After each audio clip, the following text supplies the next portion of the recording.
एक ऋषि की पुत्री बहुत सुंदर हुआ करती थी। उसका नाम मधुमती था। मधुमती अब हर दिन बड़ी होने पर थी। वो शादी के लायक हो गई थी। उसके घर वालों को उसकी चिंता होने लगी थी। उसके पिता एक गोपाल नाम के ऋषि से मिलते हैं। उसके पिता उन्हें बहुत पसंद कर लेते हैं और उनसे मधुमती के बारे में भी बातें करते हैं। जब वे उनसे बात आगे बढ़ाने लगते हैं और विवाह की बात कर देते हैं, तब गोपाल भी हाँ कर देता है। आज उनके पिता बहुत खुश होते हैं और घर आके उनकी माता से ये बात बता देते हैं। वह भी यही बात कह देती है कि उसने भी मधुमती के लिए किसी को पसंद किया है। उसके पिता कहते हैं गोपाल बहुत विद्वान है।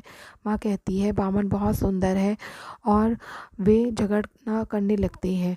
तभी वहाँ उनका भाई आ जाता है और कहता है कि मैंने मधुमती के लिए मधुसूदन नामक एक विद्वान ऋषि को ढूंढ रखा है। वो तीनों फैसला मधुमती पर छोड़ देते हैं।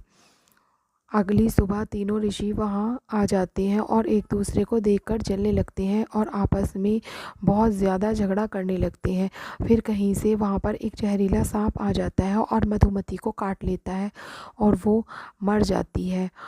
अब वे तीनों, गोपाल ने मधुमती की अस्थियां संभाल के रखी थी और कहीं दूर चला गया था। बामन ने मधुमती के अंतिम संस्कार वाली जगह पर अपनी झोपड़ी बना ली थी और मधुसूदन इधर उधर भटकता रहता था। वो किसी के घर का दरवाज़ा खटखटाकर उससे रुकने के लिए पूछता है। वो अंदर आके देखता है कि किसी के चिल्लाने की आवाज़ें आ रही हैं। वो देखता है घर के मालिक और मालकिन लड़ रहे होते हैं। उनकी लड़ाई रुकने की जगह और भी ज़्यादा बढ़ती चली जा रही थी। इस लड़ाई के बीच मालिक का हाथ बेटे के लग जाता है और उसका सर अलमारी से टकरा जाता है। वो मर जाता है।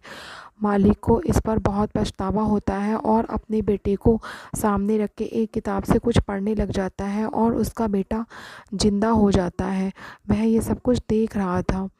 ये सब मधुसूदन देख रहा था और वो ये देखकर दंग रह जाता है। जैसे ही उसे मौका मिलता है, वो घर अकेला देखकर किताब वहाँ से चुरा कर ले जाता है और वो सीधा गोपाल के और बामन के पास पहुंच जाता है। वे दोनों ये बात सुनकर बहुत खुश हो जाते हैं और उसे अस्थियां देते हैं। वो मधुमती को जिंदा कर लेते हैं।